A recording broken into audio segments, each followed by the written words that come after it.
শুধরে দেওয়ার আরেকটা নিয়ম রাসূল সাল্লাল্লাহু আলাইহি ওয়াসাল্লাম, আল্লাহু আকবার, অনেক পয়েন্টস এখানে, যে কিভাবে তিনি অন্যের ভুল শুধরাতেন, কিভাবে ভুল শুধরাতেন। আমরা কিভাবে ভুল শুধরাই?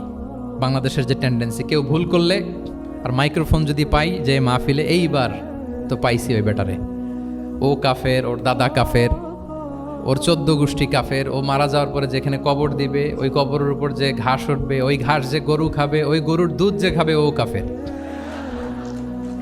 আমি জাস্ট সিনারিওটা আপনাদের সাথে শেয়ার করি যে নিয়ম হচ্ছে কি। লেটস সে আমার একজন কো স্পিকার কোনো কিছু একটা ভুল করে ফেলছে, তার জানা নাও থাকতে পারে, আবার আমারও একটা জিনিস জানা নাও থাকতে পারে। কেউ ভুল করলে শুধরানোর নিয়ম হচ্ছে সে যে ভুলটা করলো এটা যে ভুল এটা জানানো, যে অনেকে এরকম এরকম বলে, আসলে এটা ঠিক না, বরং ঠিক হচ্ছে এটা এবং এর পক্ষে দলিল হচ্ছে এটা, জাস্ট এটা বলে দেওয়া। এটা যদি বলে দেয় তাহলে কি হবে, যখন ওই যে ভুল করছে সে যখন শুনবে, তার নাম তো আর বলা হয় নাই, সে তো বুঝে যাবে এটা তো আমি ভুলটা করছি, ফলে আমি শুধরে গেলাম, ওই লোক শুধরে যাবে, আর বাকি যারা লিসেনার শ্রোতা তারা সবাই সতর্ক হয়ে যাবে। তাইলে যেটা উদ্দেশ্য ছিল কাউকে শুধরানো, ওটা হয়ে গেছে না? কারো নাম নেওয়া প্রয়োজন হয়েছে? বলেন তো। রাসূল সাল্লাল্লাহু আলাইহি ওয়াসাল্লাম যখন কাউকে কারেক্ট করতেন তখন কখনো কারো নাম ধরে শুধরাতেন না, কারেক্ট করতেন না। আল্লাহু আকবার। নাম ধরে শুধরাতেন না, পাছে না সে লজ্জা পেয়ে যায়, পাছে না সে বিব্রত হয় মানুষের সামনে। সুবহানাল্লাহ। অন্যের রাইটস, অন্যের ব্যক্তিত্বের ব্যাপারে কতটা মর্যাদাশীল ছিলেন। কারণ কারো নাম ধরে তো আমার শুধরানোর দরকার নাই, এটা যে ভুল সোসাইটিকে এটা জানালেই হবে। তাহলে যে ভুল করছে সে শুধরে গেল, বাকিরা সতর্ক হয়ে গেল, ঠিক না? আচ্ছা, 3 সাহাবী মিলে একবার ভাবলো রাসূল সাল্লাল্লাহু আলাইহি ওয়াসাল্লাম বাড়িতে কি কি আমল করে, আমরা একটু আম্মাজানদের জিজ্ঞেস করি, তাহলে আমরাও আমাদের আমল টামল একটু বাড়াবো। যে জিজ্ঞেস করলো যে আম্মাজানারা একটু বলেন তো উনি বাসায় কি কি ইবাদত করে, কতটুকু কোরআন পড়ে, তাহাজ্জুদ কেমনে পড়ে। আম্মাজানরা বর্ণনা দিলেন। বর্ণনা শোনার পরে কান্নাহুম তাকাল্লুহা, ওনাদের কাছে একটু কম মনে হইলো, মানে অনেক এক্সপেকটেশন নিয়ে আসছিল। তারা ভাবছিল মানে রাতে ঘুমাই না, সারা রাত তাহাজ্জুদ আর কান্নাকাটি করে রাসূল সাল্লাল্লাহু আলাইহি ওয়াসাল্লাম কাটায় দেয়, তাদের এরকম একটা ধারণা ছিল। কিন্তু এসে শুনে যে না, আসার পরে নাকি ঘুমোতে যায়, অনেকক্ষণ ঘুমিয়ে সেই মাঝরাতে নাকি ওঠে। যা যা বর্ণনা শুনলো কান্নাহুম তাকাল্লুহা, এদের কাছে একটু কম মনে হলো। তো একজন বলতেছে আরে কম না, আইনা নাহনু মিন রাসূলিল্লাহ, কোথায় আল্লাহ রাসূল আর কোথায় আমরা। গফিরা লাহু মা তাকাদ্দামা মিন যামবিহি ওয়া মা তাআখার, ওনার তো আগের পরের সব গুনাহই মাফ। আদতে তো গুনাহই নাই, নবীরা তো মাসুম। তো ওনার সাথে কি আমাদের তুলনা, আমাদের এত কম করলে হবে না, তো কি করতে হবে? একজন বলে যে আজকে থেকে আমি আর ঘুমাবোই না সারা রাত তাহাজ্জুদ পড়বো। আচ্ছা, আরেকজন বলে আমি আর না খেয়ে মানে রোজা ছাড়া থাকবো না, আমি সাওমে ভিসাল করব, সারা বছর রোজা রাখবো, যা করে আল্লাহ, রোজা থামাবো না, আমি রেগুলার রোজা রেখেই যাব।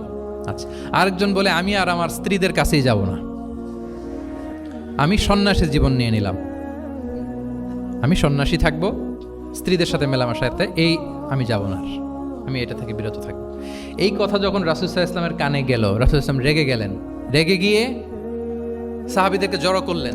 জড়ো করে তিনি বলতে আরম্ভ করলেন, আনতুমুল্লাযীনা কুলতুম কাযা ওয়া কাযা, আচ্ছা তোমাদের মধ্যে কে কে নাকি এরকম এরকম বলছে।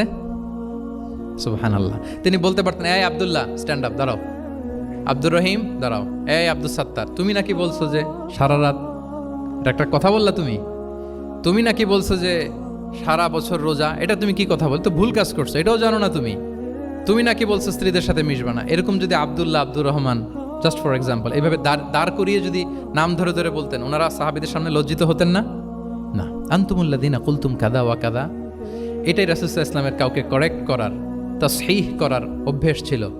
মা বালু আকওয়ামিন ইয়াকুলুনা কাযা ওয়া কাযা, মাঝে মাঝে বলতেন মা বালু আকওয়ামিন ইয়াফআলুনা কাযা ওয়া কাযা, তোমাদের মধ্যে কেউ কেউ নাকি এমনটা বলে, তোমাদের মধ্যে কেউ কেউ নাকি এমনটা করে।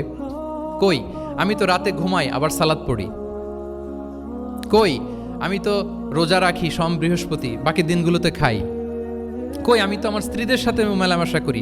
এই সব কিছুকে ব্যালেন্স করেও তো আমার নবুয়তির তো আমার কোনো সমস্যা হয় নাই, আল্লাহ ভীরু হতে তো সমস্যা হয় নাই। ওয়াল্লাহি ইন্নী লা আখশাকুম লিল্লাহি ওয়া আতকাকুম লাহ, আল্লাহর শপথ আমি তোমাদের চাইতে আল্লাহকে বেশি ভয় করি, আমি তোমাদের চাইতে বেশি মুত্তাকি। তারপরেও এরকম ব্যালেন্সড লাইফ লিড করাতে আমার তো কোনো সমস্যা হয় নাই, তোমাদের কেন সমস্যা হলো, তোমরা এটা কোথায় পেলে? ফামান রাগিবা আন সুন্নতি ফালাইসা মিন্নি, জেনে রাখো আমি যে স্ট্যান্ডার্ড ঠিক করে দিয়েছি এটাই সর্বশ্রেষ্ঠ ইবাদত, এর বাইরে যে কেউ যদি কিছু করে আমার সুন্নতের বাইরে, সে আমার দলভুক্ত হতে পারবে। সুবহান। এরকম যখন ধমক দিয়ে শাসিয়ে দিলেন, যেই তিনজন সাহাবী এই কথা বলছিল ওনারা তো শুধরে গেলেন। ওনারা তো টের পাচ্ছেন যে এগুলো আমাদের কি বলতেছে, ওনারা টের পাচ্ছেন না, শুধরে গেলেন। আর বাকিরা সতর্ক হয়ে গেলেন। আল্লাহু আকবার। সো এটা হচ্ছে কারেক্ট করার নিয়ম। এখন আমরা কি করি, কেউ একটা ভুল করলে তখন তাকে ধরি, তার 14 পুরুষ নিয়ে কথা বলি, তার ব্যাপারে যদি আমার কোনো তিক্ত অভিজ্ঞতা থাকে, ঝাল মেটানোর একটা সুযোগ পেলাম, আমি ঝাল মেটাই, তাকে ছোট করি, হেয় করি। হেন কোনো কথা নাই যে আমি বলি না। একটাও কি রাসূল সাল্লাল্লাহু আলাইহি ওয়াসাল্লামের সুন্নাহর মধ্যে পড়ে? বলেন তো না। তাহলে মন গড়া পদ্ধতিতে আমরা কাউকে সংশোধন করতে চাচ্ছি না।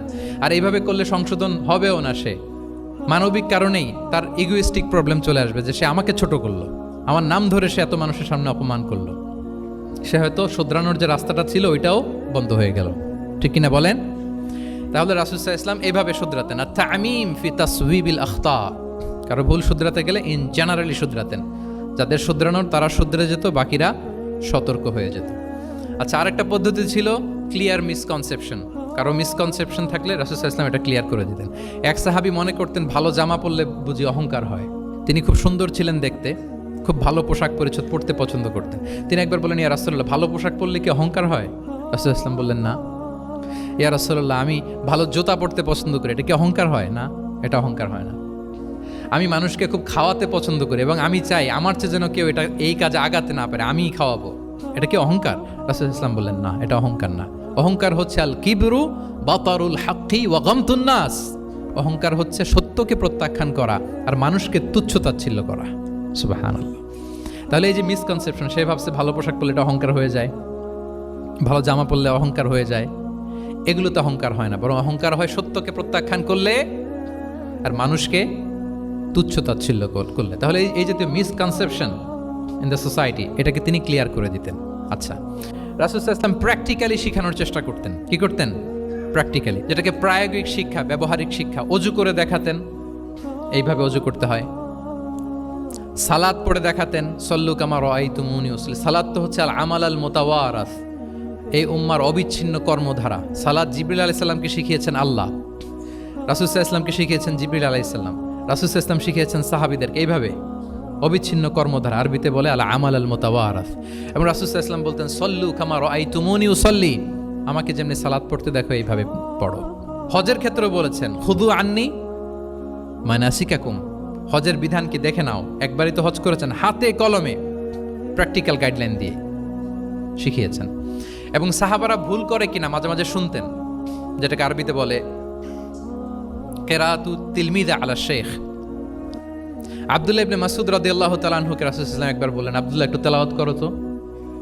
তিনি বললেন, আকরাউ আলাইকা ওয়া আলাইকা উনজিল, হে নবী, আমি আপনার সামনে দাঁড়ায় তেলাওয়াত করব, আপনার উপর কোরআন নাজিল হয়। রাসূল সাল্লাল্লাহু আলাইহি ওয়াসাল্লাম বললেন যে, ইন্নী উহিব্বু আন আসমাআহু মিন গায়রি, হে আব্দুল্লাহ ইবনে মাসউদ, আমি কোরআন তেলাওয়াত তোমাদেরকে শোনাতে যেমনি পছন্দ করি, তোমরা কেউ পড়বা আর আমি শুনবো, এটাও খুব পছন্দ করি।